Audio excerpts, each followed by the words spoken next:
All right. So I heard both from Alora and Ada last week about your opinions on the bioshelter, but we missed Alan.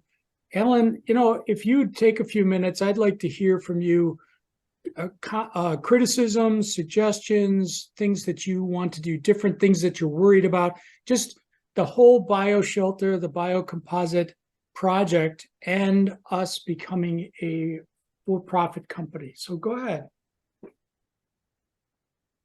No, your mic ain't working. You went off mute. Well, no, it's gone. He doesn't have the mute symbol. Something else is wrong with his setup. I should be mute. And you're out of focus too, Alan. Your reboot set you backwards a little bit. Yeah, that was a regress. Poor guy. He got this notice right before the meeting started, and he really felt like he had to. Yeah, your mic is not working. We know that. Oh, Yeah. oh no. Who also has this problem a lot? Jason Geringer has a lot of problems with his Yes. mic, which is interesting because he's a recording artist. You would think he'd have that all wired in, Yeah. Maybe it's all those people with a lot to say. I don't know what that symbol means. Does anybody know? Alan's got it in the chat. Oh, there it is. LOL. Okay. It's a crying face, by the way. Yeah. Okay, well, we'll give him a minute. Yeah, I think it's worth waiting. Time again.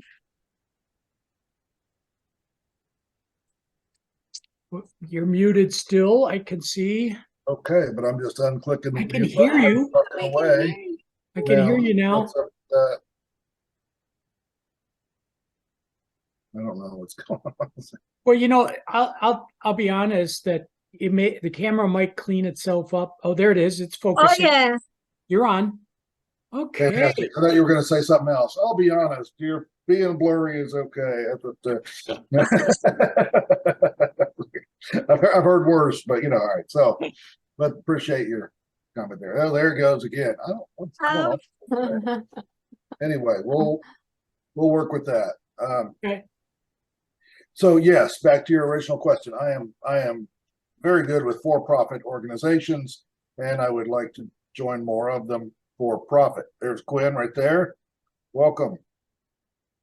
I think there's, because you have three very important stakeholder groups involved in this program, I think we need to make sure if there's going to be a business behind it, that there are representatives from those communities. And so I don't know who the person is that, who's got a politician in their pocket that says, oh, we need some legislation about carbon capture businesses. And it'd be great if at the state level we had businesses about, federal unfunded federal mandate for states to take care of their homeless people or something, right? So, I mean, and I tend to be against those kind of businesses, right, that use the government to strong arm companies. So I'm saying all that in jest to some extent, but I think that's a fundamental part of the way this business works. You've got the government component, which is government, local government for sure, will be a key customer, and or nonprofit organizations that are going to be customers to they'll raise money, they'll buy this stuff, and they'll install it. And so that's the other thing, is that customer community. And maybe what we need is two companies with intersecting boards of directors, or boards of director of nonprofit that helps out, that raises money to put homeless people in shelters, and a for-profit company to sell shelters to our other company, right? I don't know how else we're going to fund the material Mhm. to. I mean, I know you addressed some kind of plans to use other people's waste products and stuff like that, but that's again, we need real smart people in each of those stakeholder entities. And I think when it comes down to, we're talking about somebody from Seattle, like you, for Seattle, somebody from LA, we're talking about LA, somebody from Fort Worth or from Dallas, right? That, so because there are there's a whole network of different organizations that are all designed to help the poor in some way or the homeless in some way or another, whether they're nonprofits or state or local agencies, right? So yeah, knowing that landscape, and that landscape will be different in every city, right? I mean, there might be some similarities within a state because there'll be, those local entities will be based upon state law. But yeah, they conceivably could be very different in every city that we want to market in. So, yeah, I say all that to get around to the bottom line point is I think we need to make sure we have experts in each of those from each of those, both. I have a fundraising, yeah, I have a very bad habit of cutting people off and run on sentences. So I want to make sure you got through that one. We'll come back to you, but I want to respond. yeah. You remember Jasmine? She was at the first meeting we had. Okay. Jasmine, you guys don't know that well, but Jasmine started a business. It's a for-profit business locally here in Everett. And what she does is she serves the homeless. That's her business. Okay. It has been expanding, partly because, as you know, homelessness is getting worse. She has connections to Everett and the county for homeless issues. She's very involved with that. She and I have been talking about rural homelessness and the lack of shelters in rural Snohomish County for years now. And as a side note, this is why I look at the Agroforesters Guild, this permaculture market farm, as a place for people to learn how to, co-house, co-work, feed themselves. This is another thing that she and I are working on. So for me, the housing and how to feed themselves all combines on the economic singularity. You got to house them, you got to feed them. How would you do that if there's not a lot of money? So she is my local connection, not only to the county officials, and it's the county that has the money. The Fed will give counties money, but then the county spends it, right? The source of the funding is federal grants, okay? That's how it works. All right, so then the money goes from the feds to the county, and the county decides where they're going to put money. And they've built some of these homeless shelters in Everett. Okay, now step 2 is, who do we want to actually get interested in purchasing these panels? It's a company called Pallet Shelter. Those shelters that you see that are built for homeless people, basically one person, very small, but locks and has its own heat and electricity, security and safety. Those pallet shelters are designed and built in a company in Everett near me. That's where I work. I work in Everett at Boeing. Okay. She works at Everett. This is our local connection between homelessness, the county, and the people who are building these shelters that are now in the US being distributed across the country. Okay, so that is one aspect. Okay, I don't think we should rely on a single market. So I look at Allura and the homelessness going on in Saskatoon, and I look at Dr. Sharif in Bangladesh, and I go, okay, there's another location that you got to start with a demonstration or pilot project. Okay, now I've been a little busy, so you may not have noticed. We were talking about just as you were rebooting, I put in a letter into the Discord chat that I've written to a researcher at the University of Saskatchewan. And this fella has already published a research paper on biochar.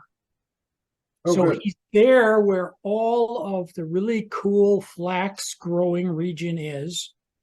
He's a leader in this area in his university in that region. We've got Alora there. There's a research institute called BioLin that is looking for ways to reuse the flax straw. Okay. And you got Nice. like 1 million acres of flax straw that a lot of it just gets burnt up. So, and Alora has said that there is a homelessness issue going on, and I'm going to keep saying it this way, Alora, Saskatoon. Okay, you gotta have some fun with that city name. That's a fun name.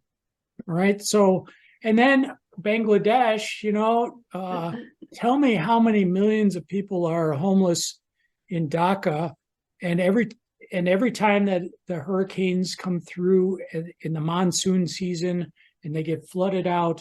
So you've got the extreme cold weather environment of Saskatchewan. You've got the jungle, humid, flood, hurricane weather of Bangladesh.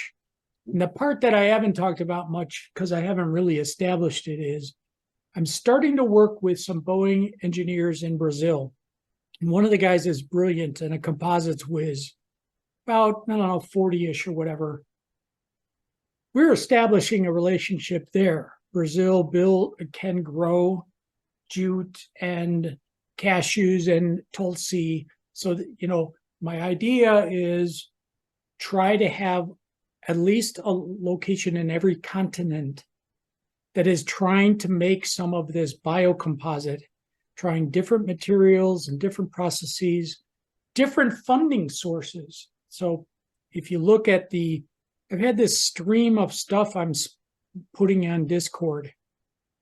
Canada is about to vote on a very large funding effort by the government of Canada for carbon capture. And there's an aspect of homelessness. Slow Joe Crow, good old Biden, just passed, his heavy duty IRA money, right? Inflation Reduction Act. And I think I highlighted an article in the kickoff where $2 billion is being spent on federal buildings to lower carbon. Okay, so you've got the American government, the Canadian government, both saying this. We ought to be able to tap a little bit of that. Okay, and so the starting point is twofold for me. Folks like Jasmine and Alora need to make local connections, just like you're talking about him. Okay.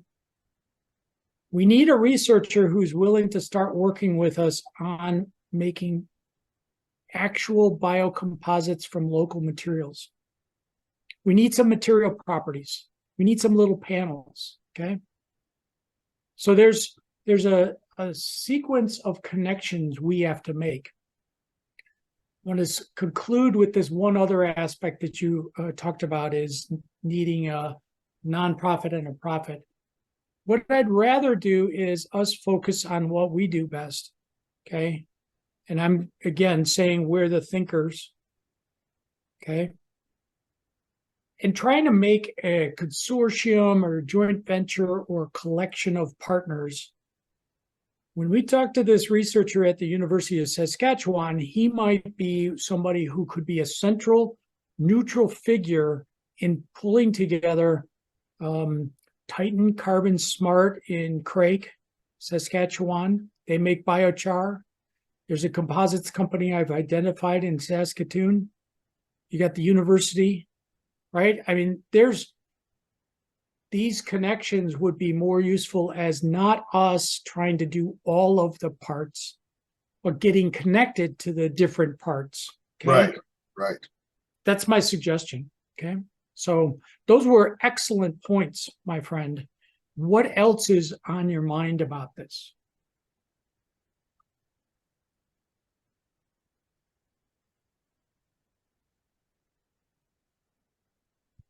We can come back to you. I think, yeah, I mean, I Take your time. like to mull that around a little bit. And Okay. I do think that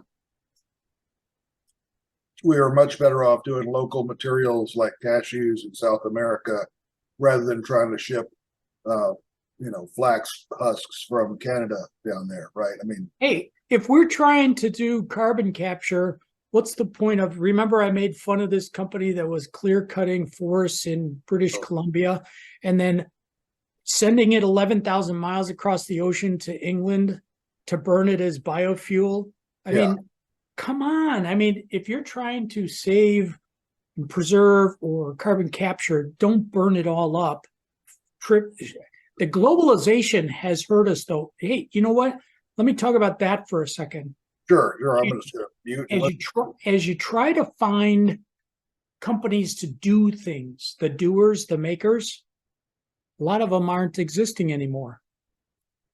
We're relying on stuff across the Pacific to do everything for us because it was cheaper. Okay. And so when I look for somebody who can maybe weave linen in Canada, I'm having trouble finding folks, right? Folks who are going to like make the composites, there might not be as many because the Chinese make it for 10% of the cost. I am very insistent that if we're going to grow the flax in Saskatoon, we need to weave the linen there. We need to take the oil seeds, the flaxseed oil, and make the epoxy there in Saskatoon and make the composites there in Saskatoon and then build the shelters there. After the shelters have lived their life, then they go into landfill locally. Go ahead, Alora.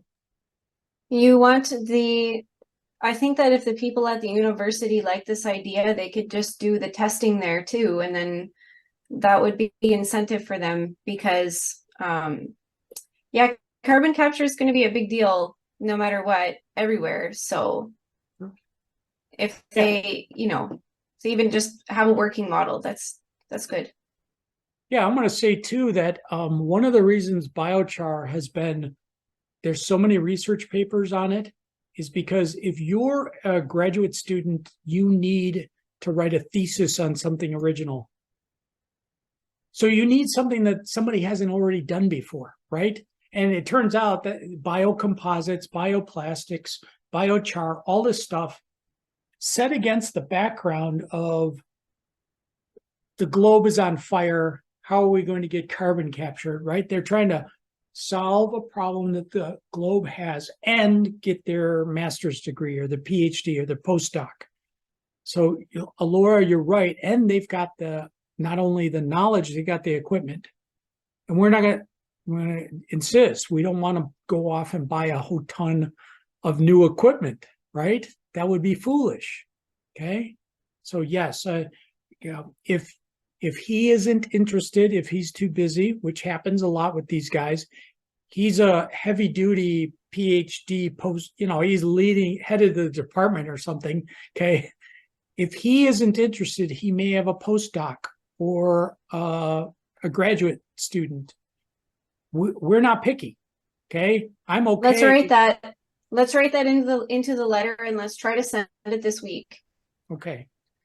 Yeah. I'm going to suggest that you go ahead and modify it. Okay. You saw the typo. You've got this suggestion on including, hey, if you don't have time, we understand you're busy. We would love to work with any of your postdocs, graduates, or undergrads. These are cool projects. So yes, please. And, feel free once you've got it tuned up, you send it right away, however you wish, right? You don't have to wait for me to reread it. We're all on the same page. I had also asked Alan and Tom to take a look. Ada, if you have time, it's in Discord, the letter that I wrote. So everybody should have a crack at it. Alora, whenever you feel like you've gotten enough input, you've got it tuned up, go ahead and send it off. Let's start the conversation. Alan has his hand up. So Alan, go ahead. Yeah, first, which channel is it on the Discord server? It's almost certainly in BioShelter on the 20th. Can you open the file that I just threw in chat? Oh, I can do that. That's easy. It's still Yeah. still good to be able to find it on Discord. It is really, Discord is problematic. We've got it split up into things like that. But, I went through a whole bunch of stuff, and the 19th and the 20th, there was all kinds of things I'm throwing in there. Let me pin it. I'll pin it. Thank you. Thank you. Yeah, this is our first reach. Oh, BioShelter. There it is. I found Right. the projects, BioShelter. And by the way, I did put in a link to him at the University of Saskatchewan, so you can go in and look at him. I think I included his paper. He wrote a biochar paper. Okay, so there's, you can take a look at this guy and think about, is this a partner for us? Is he a good guy to work with? I think he's perfect, frankly. There was another guy I found earlier, but he is on a leave of absence. But this guy is available. Okay. Well, all right. So the reason I raised my hand was actually a different issue, but then that came up. So, and that is to Allura, really. One of the things I'll probably put in my paper for next year is about regional projects. And people that organize regional projects will be able to capture some value out of that. And what you're looking at is a very regional project with the flax and the Rumpelstiltskin up there, weaving it into stuff, and then you can seed and the rest of that. So I think, and especially if the local university is doing the research and the so there's a lot going on within that area, and being kind of the lightning rod or focal point or person that connects all those dots is sort of what an entrepreneur does. I mean, and then there should be some value created, and you should capture some of that, right?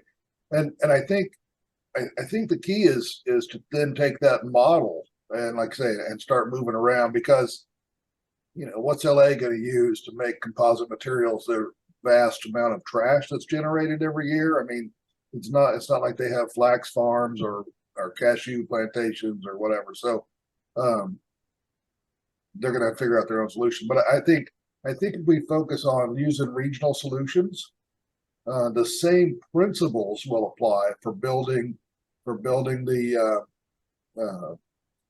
the bio shelters, right?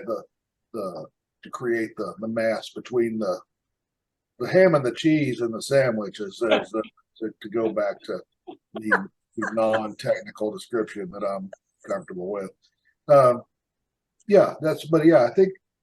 think if you're there in Canada and all those agencies are around you, then wow, let's just support you in connecting all of those people. Yeah. One other topic on that note that I didn't highlight.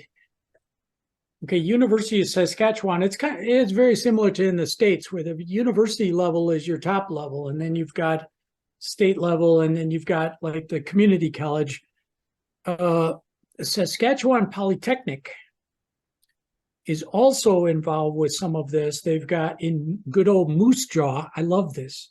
Moose Jaw has a campus, has something called Slice, and apparently this has to do with sustainability research. They've got a lab.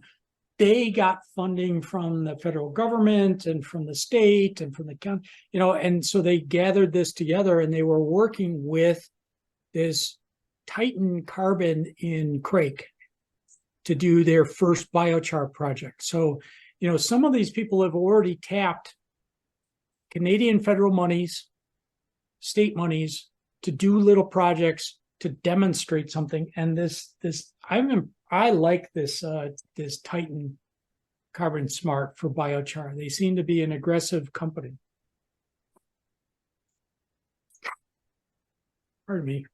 What I would like as support from you then is I'm gonna pick a night where I can sit at my computer and craft these messages, and I just need to be on call with you. It doesn't have to be over Zoom, but it can just be over Discord, or because we can use Wi-Fi to call. We don't need to use minutes. I don't even think I can call the States with my phone.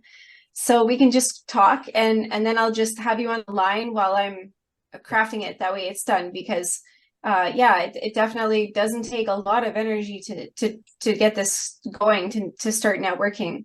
Right. I just want to make sure that I get it right. So yeah, so we'll do that this week.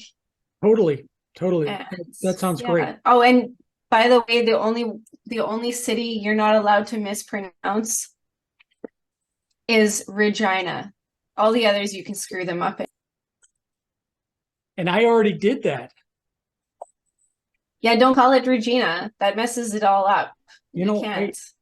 And I remember you correcting me right away on that. And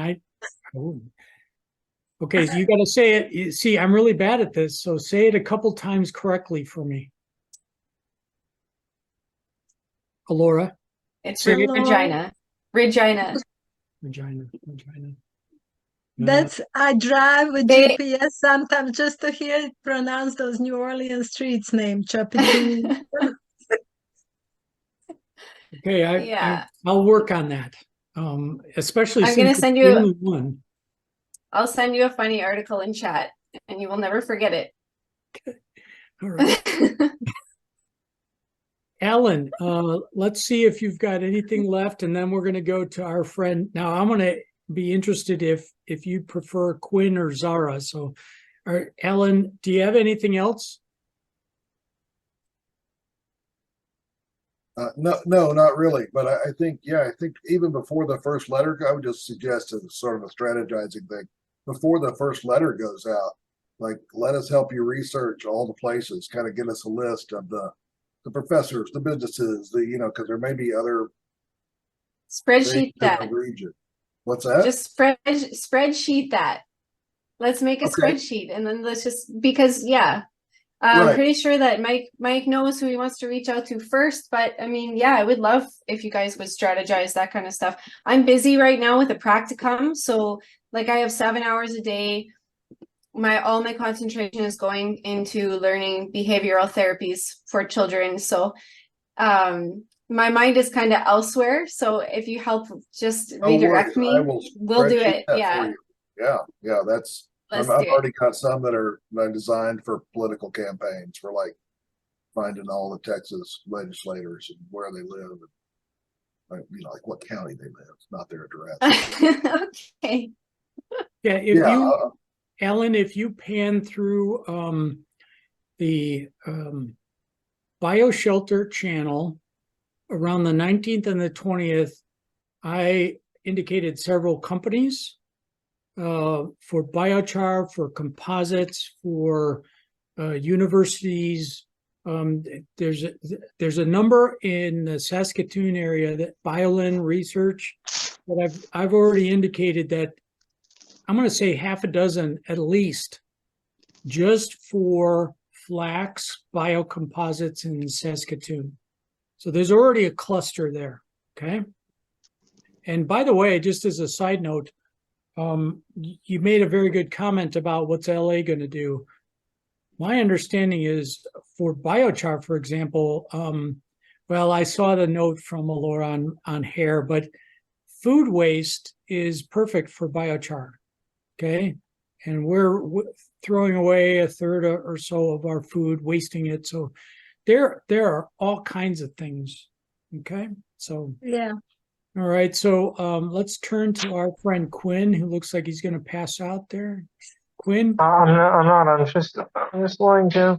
I mean, I'm just lying on the couch here. Yeah, there's some people talking, so you may hear a background It's okay, noise. dude. Yeah. So, yeah, what were you asking about? Yeah, so first of all, do I call you Zara or Quinn? Quinn, I guess. You like Quinn? Okay, good, Quinn. Yeah. All right, that'll be simpler for me. Thank you.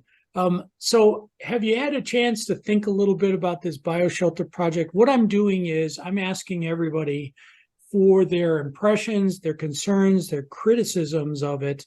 Last week, we got Alora and Ada, and it was somebody else who gave me comments. Art. That's correct. We've already got 3. We just had Alan. That's 4.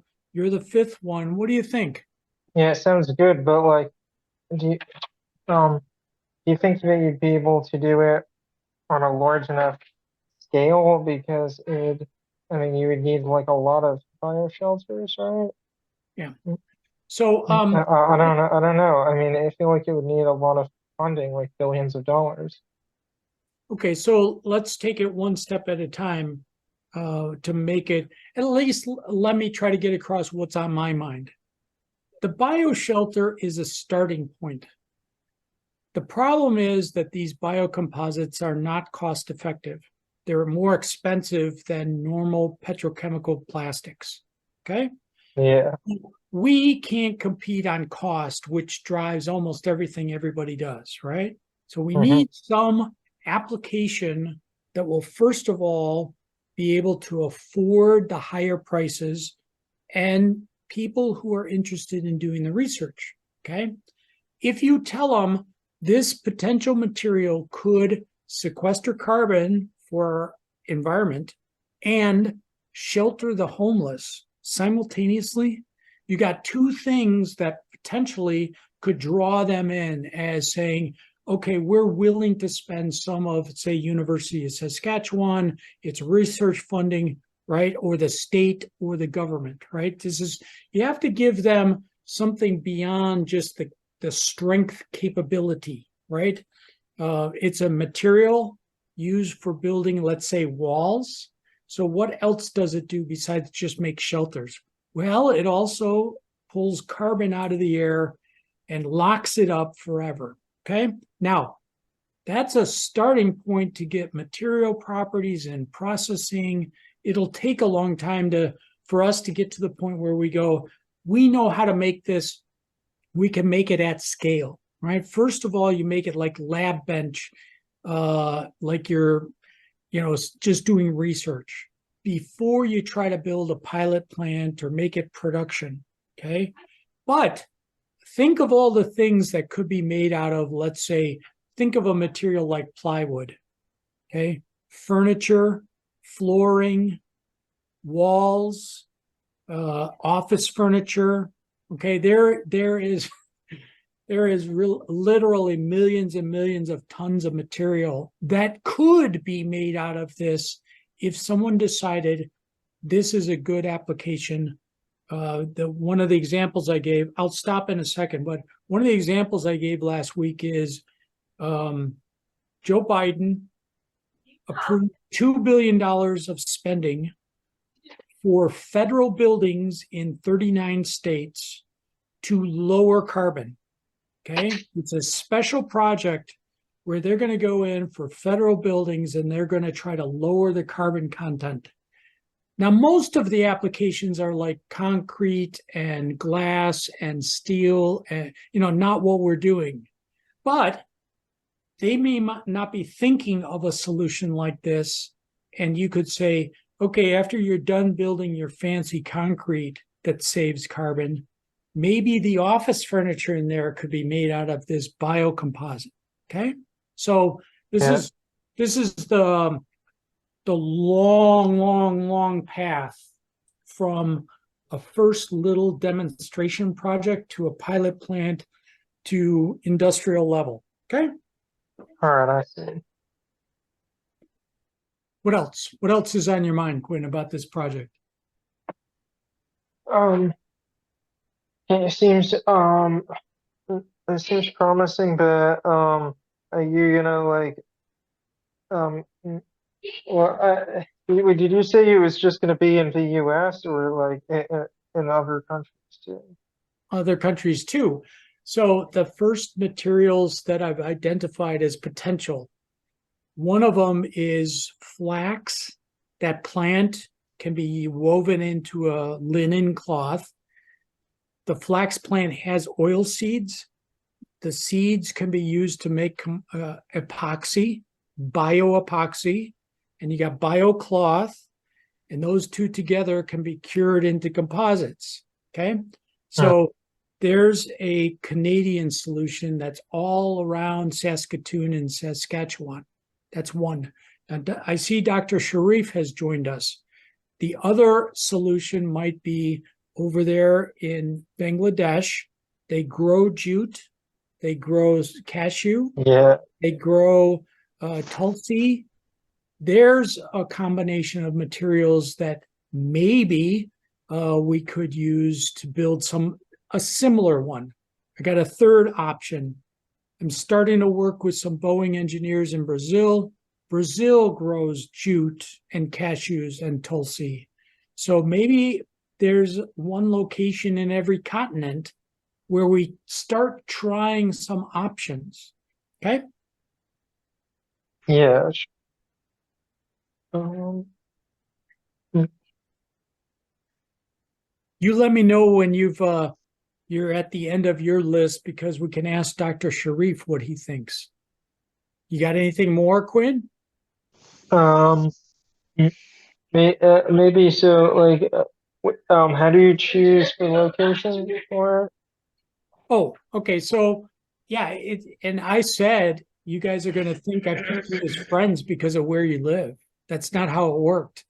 I started looking at biocomposites and I went, okay, what do you make them out of? Right. And it turned out one of them happened over in Europe. It's the French mostly.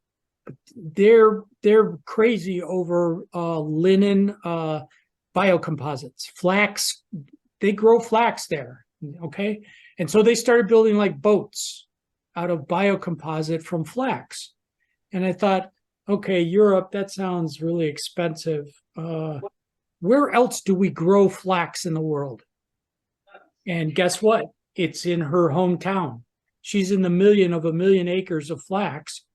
And Wow. flax, yeah, weird. Flax has been kind of declining because the petrochemical plastics are more cost effective. And so less and less flax is being used.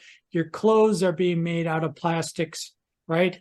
The oil seed was used for like paints and stuff originally. So that's being made out of plastic. See, so her native agricultural product is not in as much demand. Okay, and that's not good for their agrarian economy. Okay, another version. There's a researcher in North Carolina who was doing some research on jute biocomposites. I didn't know what jute was. I mean, I had to look it up and find out that your burlap sacks are made out of jute. I didn't know. Okay. Okay, where do you grow jute? And there it is, Bangladesh. Bang. That's Dr. Sharif and Tom. Okay. So, that's what happened is I started looking at who is doing research on these biocomposites. Okay, what are they using? And then once you see where they're using it, okay, where do you grow that stuff? Okay, so that's kind of the path I've been on.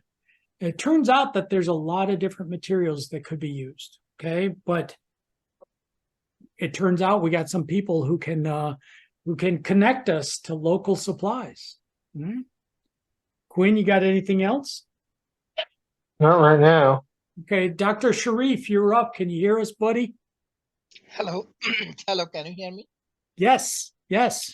Yes, thank you. Thank you for invitations, and I'm listening how you want to move these projects. One thing I have in mind, example, for housing project, if you want to do in Bangladesh, example. So things is that country like Bangladesh, it has a huge population and land is very small. So you cannot go with one-story building for that if you want to do this affordable housing. So even our Prime Minister, she has a plan to do affordable housing for 500,000 people. That is also a project happening inside Bangladesh. So in that situations, we need to design something vertically. It's affordable housing vertically. I think that is the challenge we have in hands. Even previously, I discussed with these projects with British Investment Bank. So they have different definition for affordable housing, and we have different definitions of affordable housing from central bank. So I think this is the things we need to minimize, or we need to think like this is different country, different cultures. So you will not get enough land. There is a huge populations. So we need to plan that how we can help this population, huge amount of peoples, and I believe we need vertical housing, not like one straight building. Okay, so I'm gonna summarize what you just said, because you said this previously and I wasn't quite sure what you meant, and I think I get it now. You're saying you need multi-story housing. You need like condominiums and apartment buildings to pack everybody in there because you got a little bit of land, but a lot of people. And I'm going to say that I'm not confident right away that this is a necessarily structural enough component to build multi-story housing. However, I was identifying walls and floors and furniture as applications. So those are very good points. I think Ada was raising her hand. Were you? Okay, go ahead, Ada. Well, I was busy cooking and celebrating Thanksgiving these days, but there is one person that came to mind, and it can be helpful with what Dr. Sharif has just mentioned. He is a researcher and educator at the University of Alabama, which is a state university, but they have amazing research lab for structural engineering stuff. And Sri actually, I'm going to read this, has developed a new precast wall system known as pre-WEC system to recenter and minimize the damage to buildings due to earthquake. He is, I believe, from India. He's been in Alabama. My daughter was researching with him again, that connection.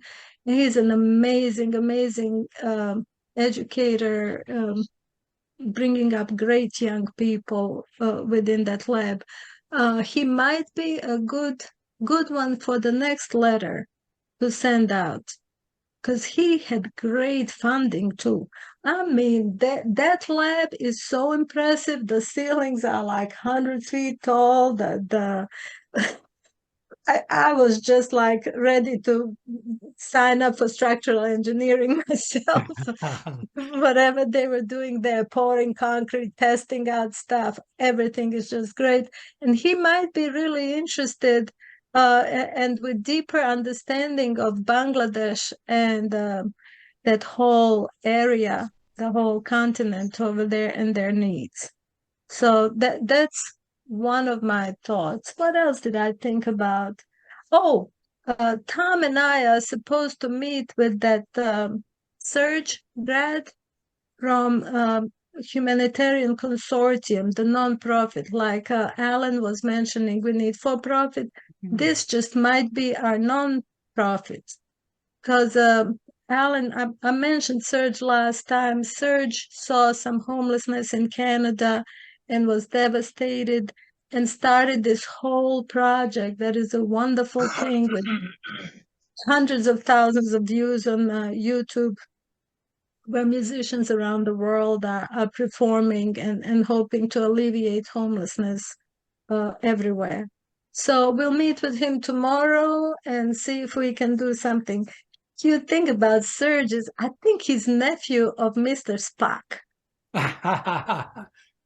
So my hopes are really high. We get something special.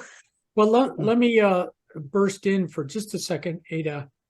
Yeah. So what she's talking about, Dr. Sharif, may be very useful for you. And let me just point this out is biochar, I'm explaining, could be used inside the composite structures that we're talking about. But one thing that a lot of people are talking about is adding biochar to concrete. Okay, and so that's a way to lock up the carbon for literally thousands of years. Okay, so we don't have to only do biocomposites. Dr. Sharif, if you're looking at concrete for multi-story, one of the aspects to consider would be working with this researcher at the University of Alabama and have the biochar inside the concrete as an additive. Okay, Biochar it's amazing the amount of things that people are finding for usages of it. Dr. Sharif, any other comments, my friend? Yes, I have actually some success through our World Talent Economy Forum. Right now, I'm in Dubai. So Khalifa Maktoum, the Prime Minister of UAE, he inviting me to help to grow this World Talent Economy Forum in Dubai. And he has head office, is Emirates Towers, and he has a research lab, a lot of research lab, research lab in Emirates Towers, and we are collaborating for Future Lab. We are collaborating with talent economy, and these are the issues. So when we discuss about Dubai, so I think they have one of the challenges for producing agricultural things. Agriculture is one of the major challenges for them. So they are going for vertical farming, as well as they are looking for some research collaboration from Bangladesh, from India, um, because Bangladesh and India is very good for agriculture, and they are producing food for billions of people. So I think in Dubai can be another place that we can integrate it through World Talent Economy Forum for agricultural production. This is one of your target. Yes. Second things, I'm visiting Australia, especially Western Australia. The government also inviting me to developing research lab in Western Australia. I think this is also another place for developing housing. Mhm. And I don't know about what is your observation about China, but China also developing a lot of research and innovations things. They also invite World Talent Economy Forums, and 50 university collaborate with us. So maybe, I don't know, if you have some good things in your mind, we can move. But Dubai has major challenges, and they want to focus on agriculture, so we can help them. Australia may want to focus on housing projects, especially Western Australia. Their government agency is very close for me, and I think we can help them. So, and all of the actions World Talent Economy Forum taking, we need more support and collaboration, not only dialogue, because too much of dialogues, I find that I invite a lot of people, only talk, no action. So I believe that we need to take actions, not only Yes. talk, Right. because action is the key for helping people. There are a lot of problems around the world, in Bangladesh, in India, in Dubai. Dubai is a very, very good place for agriculture. And Australia, China. So we can do a lot of good work if we have a good team. Yeah, let me say that my impression of Qatar, United Arab Emirates, a number of those countries, they see that, let's say that petrochemicals are not going to be maybe an industry that lasts forever, and they are using their wealth to invest in other things. So at Boeing, their international airline efforts are very smart. Okay. I think that their investments in future technologies and capabilities are very interesting. They certainly have plenty of money for research. Okay. Now, I don't want to wake up Quinn because he's resting so gently there. I'm boring him so much. So I'm going to go to Australia is very intriguing for me.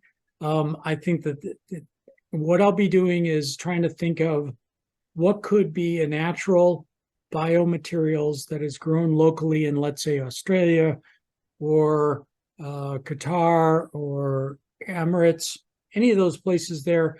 I'm not as interested in China, my friend. I'm not going to say you can't, but it just, let me just say that I'm not enthusiastic about partnering with anyone in China. It's a problem. Okay. All right. Yeah, So I understand, yeah. and I understand your point. Okay. But if we focus on agriculture, I think Dubai. I discuss with the ministers. I meet with them, and this man is very smart and enthusiastic. He's also study in USS. Anyway, so I think they are very smart and want to handle these agricultural projects, and they want to do it fast. So Yes. yeah. Yes. Okay.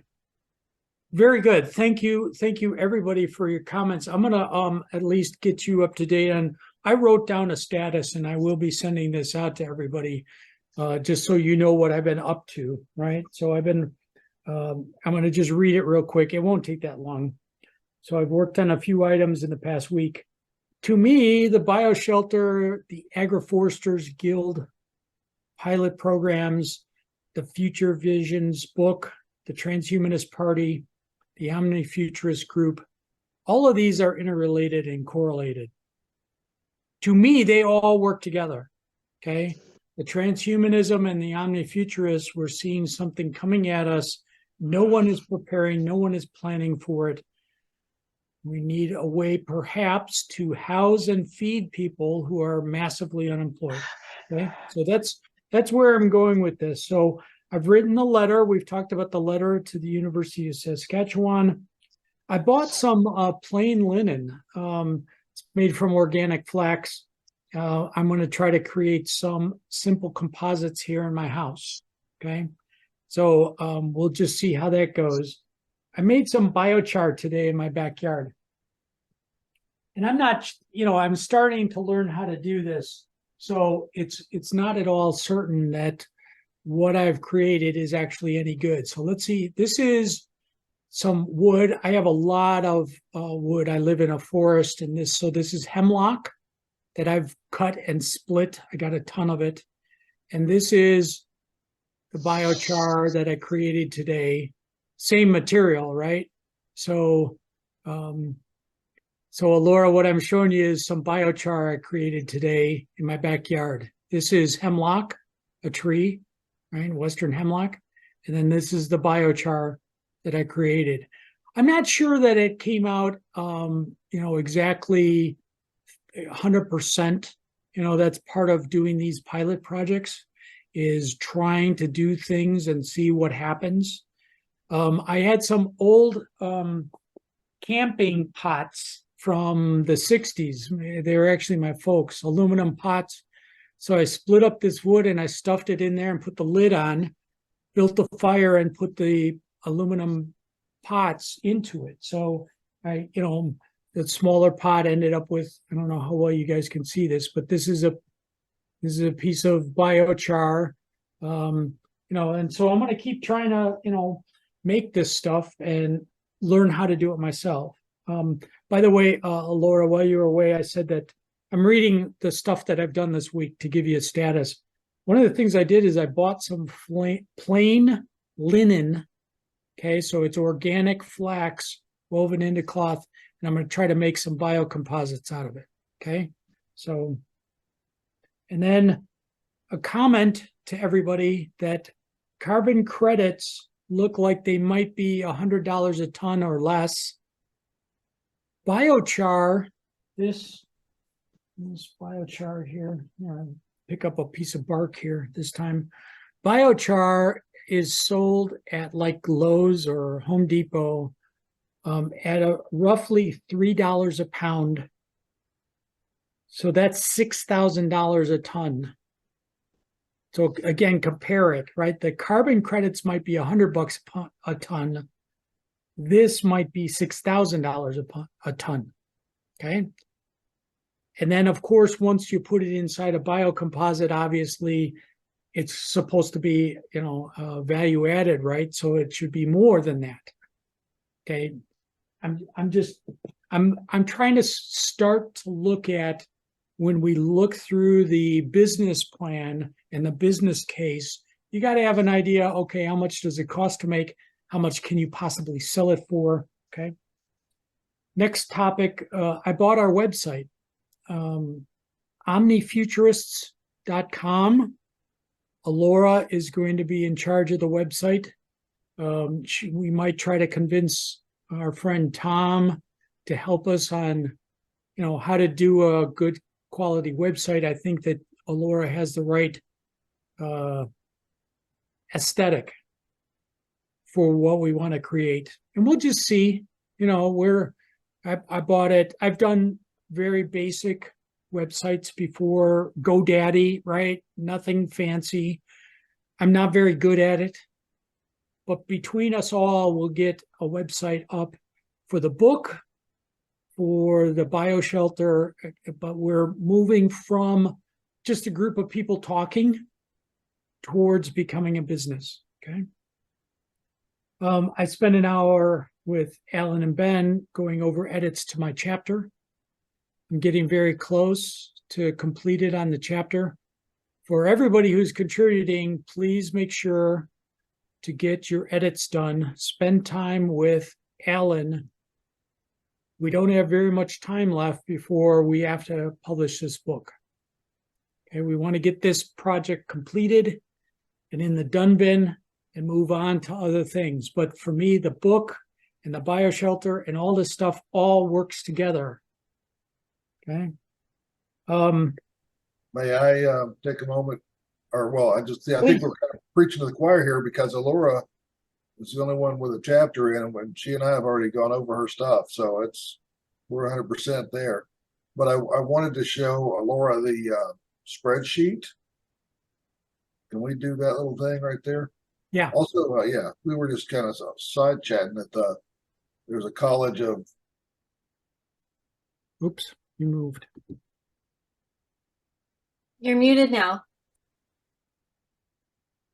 Thank you. I'm making you the host. Medicine up there in Saskatoon, part of Saskatchewan University. And we might be able to put some dog houses together, which would be a good demonstration for our other stuff. Yeah. Okay, so Alora, you might see on here that I put Alora edits, and then the author gets a chance to approve and reject your edits, and then Ben edits, and the author gets a chance to approve and reject. Then Crowley edits, and then like an author consultation, because by golly, that's 3 strikes and you're out. But I was just saying, and so then anyway, but I wanted to make sure that I thought Ben would be here tonight too, but do not feel obligated that you have to review everybody's book. I know you've got a life to live in addition to that, or review everybody's chapter or whatever. We're just kind of thinking like, hey, if you review it, great, then we get 2 out of 3. You and Ben review it, fine. We're going to move it forward. Or you and I review it, or you and Ben review it, or whatever.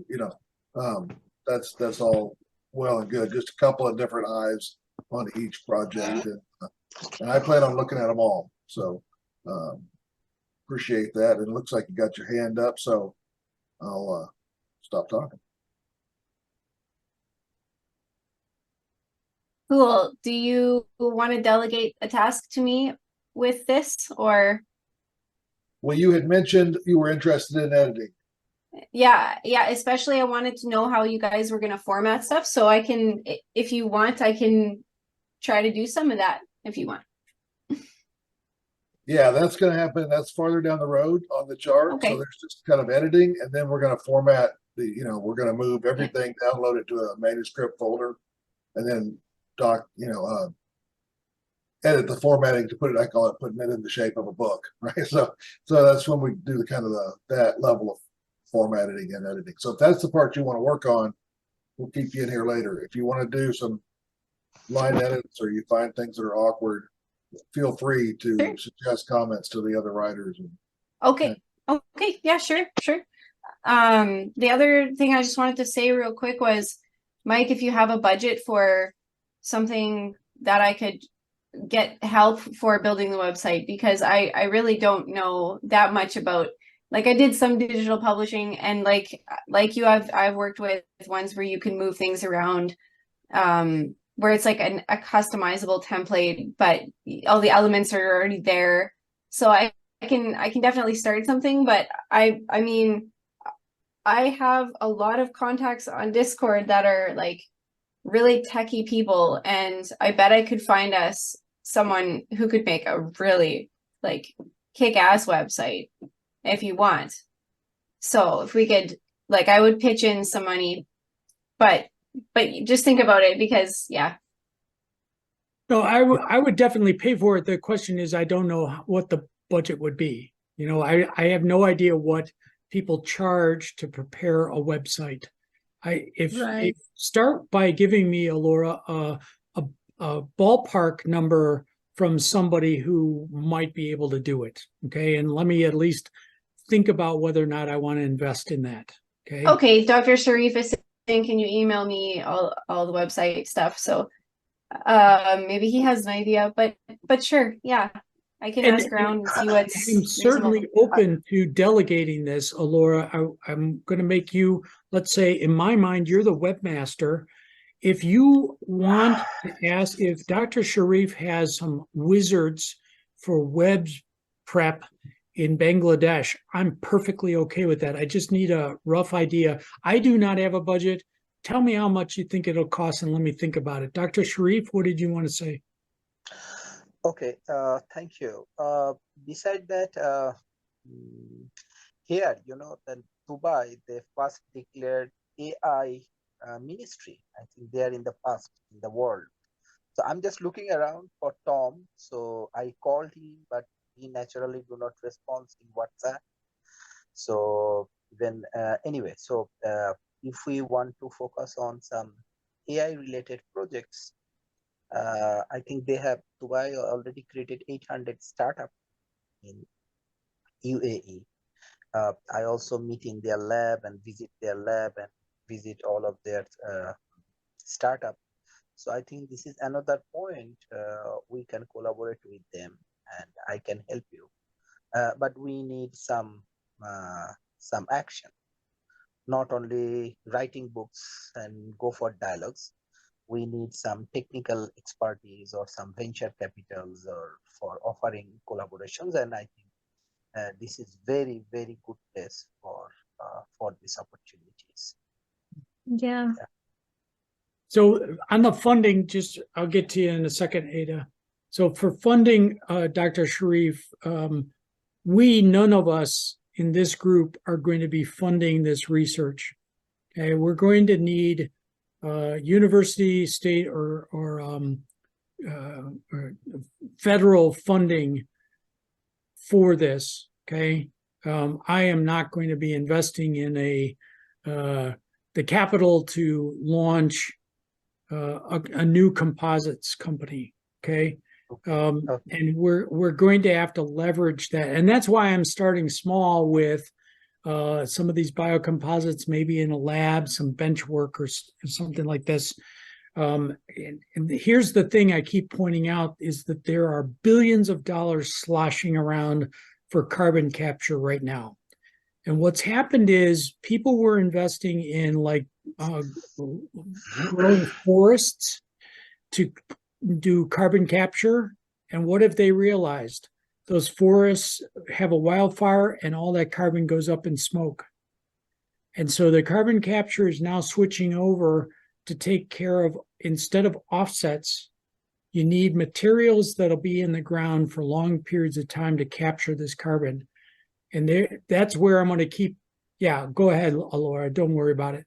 You know, I want to emphasize that I can do small amounts of funding for things like a website, but not the funding to start a new form of composites. I just want to be clear. I'm not going to be taking out $1 million loan, okay, to try to build a lab to do this. Okay, it's just not going to happen. Okay, all right. So let me just real quick, bye, Laura. Real quick, go through the last parts of this. Bye, just guys. So you know. Bye-bye. Bye-bye. I'll be done in 2 minutes. The agroforestry thing, I'm still working, right? So I've got 3 different pilot projects. The biochar, you saw it today. I'm doing the mushrooms and I'm doing beaked hazelnuts. So I've grown those. I'm growing those in the backyard, hazelnuts. They're very healthy food. It's a perennial.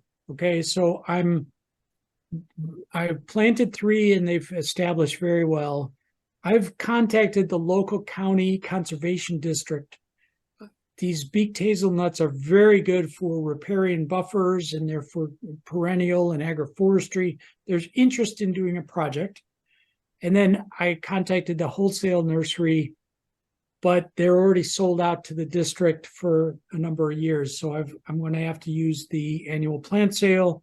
It quadruples my costs, unfortunately, but I'm going to deal with that. And then, so I'll be growing some from seed. On the mushroom pilot project, we did grow wine cap gourmet mushrooms and did eat them. They were delicious. So some of that pilot project with the mushrooms is going on. As you saw, the biochar pilot is underway. So that's what I've done in the last week. Alan, even though we only had Alora here for her chapter, we're going to emphasize, folks, the video will be ready, right? We're recording. Alora's going to clip off the first half hour or whatever, put it on YouTube, and just let everybody know, hey, catch up with us by watching this when you get a chance. Sure. We're going to be emphasizing to people, if you've got a chapter, you got to hustle up because we're out of time. Our overarching goal that Alan, our editor, has put out is we want to publish in January. Why? Because it'll be, let's say the title is Future Visions 2024. In January of 2024, okay, you want to put it out and start convincing people to take a look at it. Not to make a lot of money, but to get people working with us, okay? So I think I'm done. I want to tell you that I totally appreciate your input, Dr. Sharif. I'm looking forward to working with you more on the biocomposites. Alan and Quinn, thank you for your input. Ada, I'm looking forward to this Alabama researcher. We'll get going on that. So thank you, everybody. Anything else? Thank you, Mike. I've put a link for Dr. Shri in the chat, but I'm going to email you his information as well. It's easier that way. And I just wanted to let everybody, especially Dr. Sharif, know that Tom has started on the new job that involves a graveyard shift. And we're not spring chickens anymore. So the man is getting used to the new rhythm. And that's why he's not, if you notice, not even posting as often as he used to, not replying as immediately as we used to seeing. We just need to give him a little bit of slack for right now until he adjusts. But he is following up with everything. Please, Dr. Sharif, don't get frustrated with him. This is what we all about, And that's all I have to say, Mike. Thank you so much for having me involved with this. Thank you This all. is exciting. Alan, did you have Yeah. something? Yeah, I just wanted to throw this in before Ida leaves. Georgia is right next door to Alabama and is the home of the peanut. So peanut There we husk, go. one of those, it's not even a nut really, it's a bean, but it's one of those things that creates a byproduct that's very useful for building, That's awesome. Well, no, and actually I'm collecting my, I've got hazelnuts that I buy, right? So I eat those. Yeah. I'm collecting the shells because I'm going to make some biochar out of it. And that's, if you look at my presentation, there's a real good, shows the cracked shells and the biochar, anything that was biological, living, whatever. I've told my wife recently that next time she has all her kittens, we foster cats. Okay. Next time she has a bunch of cat poo, we're going to turn that into biochar. We are. Okay. So yeah, just burn, baby, burn. yeah. Okay. So we're going to do it. Okay. Thanks, guys. That's You grew awesome. up in the 60s, didn't you? Saying burn, baby, burn. Yeah. Yeah, right. That's great. Cool. Thanks, everybody. Have a great weekend. Thank you all. You too. Have a great weekend. Bye-bye. Till next time. Bye-bye. Bye-bye.